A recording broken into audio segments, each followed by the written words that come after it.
Jai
Ram, Jai Ram, Jai Ram.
Hari तेरी सदा ही जय।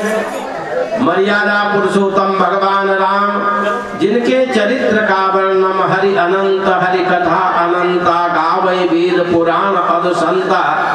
भगवान राम के चरित्र भी लाखों करोड़ों वर्षों से चलता है और चलता आया, चलता रहेगा। भगवान राम अनंत बुद्धिमान वाणी, भगवान राम जो है मन और बुद्धि से परे है। इसी प्रसंग में भगवान राम के, भगवान विष्णु के पार्षद गरुड़ जी, उन्हें जब मोह हो गया, काकभूषणी जी के पास गए। काकभूषणी जी कहते कि ऐसा कलयुग जब आया, कलयुग भये वर्ण शंकर कली भिन्न से तु सब लोग करहि पाप पावहि दुख भय रुज शोक वियोग। कलयुग में सब लोग अपने मन की मर्यादा से चलते हैं, मान मर्यादा से पतित हो जाते हैं, पाप करते हैं और उसके बाद दुख भय रोग शोक का जो है वियोग को प्राप्त होते हैं। ऐसा कलयुग का समय आया। सुधि संबत हरि भक्त पप संयुत विरखि विवेक, नहीं ते चला ही नर मोह बस कल्पई पंथ अनेक। वेद संबत भगवान की पूजा, भगवान का पाठ, भगवान के लिए जो कुछ करना, वो सब जो है छोड़ करके अपने मन के अंदर नए नए प्रकार के पंथ, नए प्रकार की बातें, नई जो जिसको समझ में आता है उसी प्रकार से मन के अंदर विचार करते हैं। ऐसा कलयुग का समय जो है, काकभूषणी जी कहते हैं गरुड़ जी ऐसा आया। कैसा था कि बहुधाम सवारहि धाम जति विषया हरि लीना नरी विरति, तपस्वी धनवंत दरिद्र गृही कलि कौतुक तात न बात कही।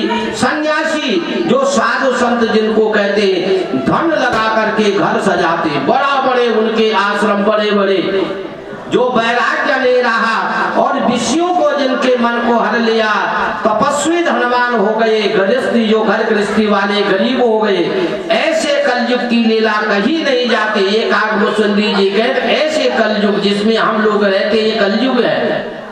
कुलवंत निकारहि नारी सती, गृह नहीं चेनि निवेदि गति, सुध मानव मात पिता तबलो, अवलान नदी कलही जबलो।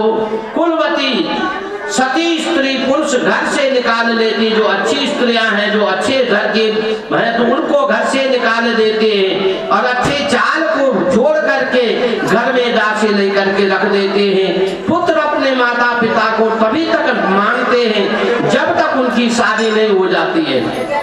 ससुरारी पियारी लगी जब दे, रिपुरूप कुटुंब बजे तब दे, निपाप परायण धर्म नहीं, करि दंड विदंब प्रजानितहि।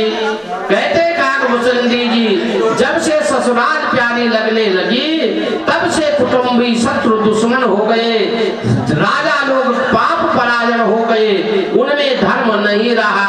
ये प्रजा नित्य ही बिना अपराध दंड दे करके उनकी विडंबना दुर्दशा किया करती है।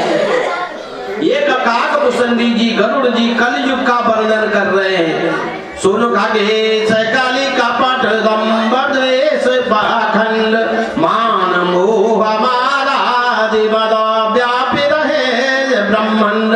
हे गरुड़ जी, कलयुग में हर जगह झूठ, दंभ, द्वेष, पाखंड, मान, मोह, काम, इन सब चीजों पे ब्रह्मांड व्याप्त हो रहा। आप चारों तरफ देख रहे हैं। ये संसार की स्थिति जो है, जो संसार की स्थिति है, देखो एक प्रार्थना है, आप संगत से प्रार्थना है, या तो आप ही कथा करो या मैं ही करूं। पीछे से जो है बैठे हुए बातें करो, पर ऐसी बातें ना करो जितना अभी, तो इसीलिए तो बात कर रहा हूं। ये बातें जो है ये कलयुग की बातें हैं जो आप कर रहे हैं। तो कलयुग का ये ऐसा प्रभाव है, कलयुग की ऐसी स्थिति है। ये तुम्हारा हमारा किसी का दोष नहीं, युग धर्म है। युग धर्म में क्या है कि हम लोग जब अपने को जितना कर्म करते हैं, अगर हम लोग वैष्णो देवी जाएंगे, कोई अच्छा कर्म करेंगे, 10 आदमी को बताएंगे, लेकिन अगर हम कोई गलती करके आएंगे तो कभी किसी को बताने के लिए जरूरत नहीं करेंगे, कभी किसी के से बात नहीं करेंगे। पाप भी कहने से नष्ट होता है और पुण्य भी कहने से नष्ट होता है। जो कुछ आप दान करो, तीर्थ करो, व्रत करो, सेवा करो, जितना भी कर्म करते हैं उसको कहना नहीं चाहिए। और जितना आप कोई हमसे गलतियां होती, न जाने कितने कर्म हो जाते जो पापी, अपराध सहस्त्राणी। भगवान से हम प्रार्थना करते हैं, परमात्मा हजारों अपराध हमें पर हजारों गलतियां अपने नियंत्रित कहर निश्चित दिन और रात हम हजारों अपराध करते हैं और हमारे अपराधों को क्षमा करो। तो अपने अपराधों को भी, पापों को भी बोलना चाहिए और पुण्य को कभी नहीं बोलना चाहिए। पुण्य जो हमने किया उसको कभी ना बोलो और पाप को जो है अवश्य बोलो, ताकि पाप नष्ट हो जाते हैं। ये धर्म की बात है। तो इसलिए मनुष्य को कभी भी जो है अपने आचार विचार का, दया का, धर्म का त्याग नहीं करना चाहिए। अपने मन के अंदर मनुष्य के मन है, कई प्रकार की बातें आती, कई प्रकार की तरंगे आती है। इसलिए गीता कहते हैं कि कर्मण्ये बाधिका रस्ते मां फलात् कदाचन। मनुष्य को कर्म करते रहना चाहिए और वो तब भगवान जिससे कराता है। फल की इच्छा मत करो, मान की इच्छा न करो, अपमान की इच्छा न करो। मान जो है और अपमान मनुष्य को मिलता है। जो लोग कई बार जो है मनुष्य को बहुत बड़े कर्म करता, बहुत बड़ी तपस्या करता है, लेकिन कोई जरूरी नहीं उस तपस्या का फल उसको मिले। कई बार ऐसा होता मनुष्य अधर्म के रास्ते में होता, बहुत सुखी होता है, लेकिन इसका अर्थ ये नहीं कि हमें गलत ही काम करना चाहिए। बहुत बार मनुष्य का जो जीवन है उस जीवन के अंदर ऐसे ऐसे कर्म हैं, तो मनुष्य को कर्म ना गहनो गति, कर्म की गति बहुत गहन है, अव्यक्त है, तो उसको कहे पाना बहुत कठिन होता है। इसलिए मनुष्य को जो है विचार करना चाहिए और मनुष्य को कहाँ अहंकार हो जाएगा इसका कोई पता नहीं चलता है। अभिमान कब आ जाएगा इसका भी कोई पता नहीं चलता है। देखो कामदेव ने नारद जी को कान में कहा कि देखो नारद जी, आपको तो शादी भी नहीं करनी, आपको स्वर्ग भी नहीं चाहिए, आपको गुस्सा भी नहीं आता है, आप तो भगवान शंकर से बड़े हो गए। इतनी बात सुननी थी, नारद जी कुप्पा हो गए, जाकर के भगवान के दरबार में चले गए और जाकर के रास्ते में भगवान ने सोचा कि ये नारद जी की मति को क्या हो गया। निरंतर भगवान का स्मरण करने वाले, निरंतर भगवान का जाप करने वाले, निरंतर भगवान के साथ में ध्यान में तल्लीन रहने वाले, मन मना भव मत भक्ता मध्याजी माम नमस्कुरु, निरंतर भगवान के चरणों में लगने वाले नारद जी की बुद्धि कुप्पा हो गई। तो मनुष्य को कभी भी ये सोचना, हर मनुष्य की इस दशा, काम क्रोध लोभ मोह अहंकार सभी मनुष्यों में है। ये कभी मत सोचो किसमें है किसमें नहीं है। कबीरदास जी का दोहा एक है कि दो पाटों के बीच में साबुत बचा न कोई, आसमान एक पाट है, एक जमीन धरती है। जितने जीव आते हैं उसमें कोई बचता नहीं, उस माया में सब पिसते हैं। इसलिए कोई बहुत बढ़िया है कोई घटिया ऐसा कुछ नहीं है, कोई बड़ा धर्मात्मा कोई पापी ऐसा भी नहीं है, कोई बहुत बड़ा विद्वान और कोई बड़ा मूर्ख है ऐसा भी नहीं। कई बार ऐसे मूर्ख होते हैं कि जिनका ज्ञान बड़े बड़े ब्रह्म ज्ञानियों को भी नहीं होता है और उनके अनपढ़े को इतना ज्ञान होता है। कई बार बहुत पढ़े लिखे को सब्जी लेने भेजे तो वो सब्जी नहीं ला सकता है, पुस्तक का ज्ञान तो होता है। इसलिए कहीं जरूरी नहीं है। तो इस मनुष्य के जीवन के अंदर जो मनुष्य को जीवन मिला है उस जीवन को हमेशा अपने कर्मों के द्वारा, अपने धर्म के द्वारा, अपने ध्यान के द्वारा, अपने समझ के द्वारा उसको ये हमारे अंदर कोई अभिमान ना आ जाए, हमारे अंदर कोई पाप ना आ जाए, हमारे अंदर कोई ऐसी बात ना आ जाए जिससे हम अधर्म कर बैठे।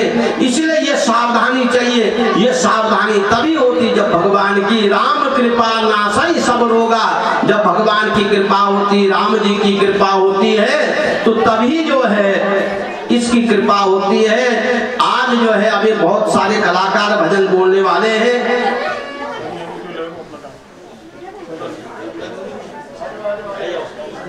तो आज जो है जेठा एतवार है। जेठे एतवार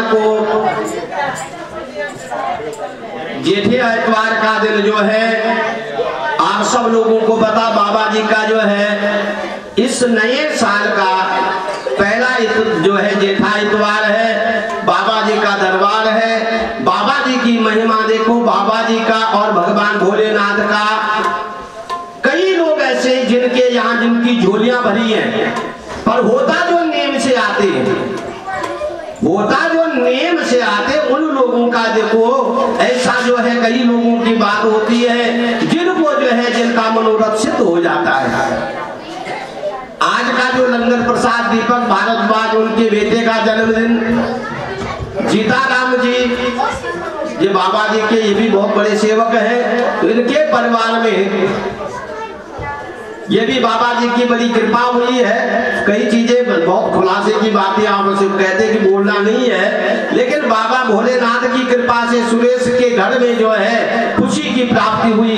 तो ये भगवान शंकर का देखो अभिषेक कराते रहे भगवान भोलेनाथ की बाबा जी की कृपा से। देखो जिसी के सबके ऊपर कृपा करे भगवान सबके पर, लेकिन एकाग्र होना बहुत आवश्यक होता है।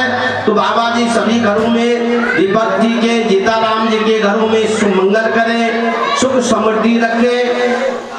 अगला जो है मंजीत सिंह और दूसरा आशा शर्मा जी का लिखा तो था लेकिन उन्होंने नाम में मिटा दिया, तो इसलिए मैं घोषणा नहीं करता हूँ। मंजीत सिंह जी की तरफ से अगर कहेंगे तो आशा शर्मा जी की तरफ से भी है। तो ये बात है। ओम पूर्णमदा पूर्णमिदं पूर्णाद पूर्णमुच्यते पूर्णस्य पूर्णमादाय पूर्णमेवावशिष्यते। सर्वे भवन्तु सुखिनः सर्वे सन्तु निरामया सर्वे भद्राणि पश्यन्तु मा कश्चित् दुःखभाग्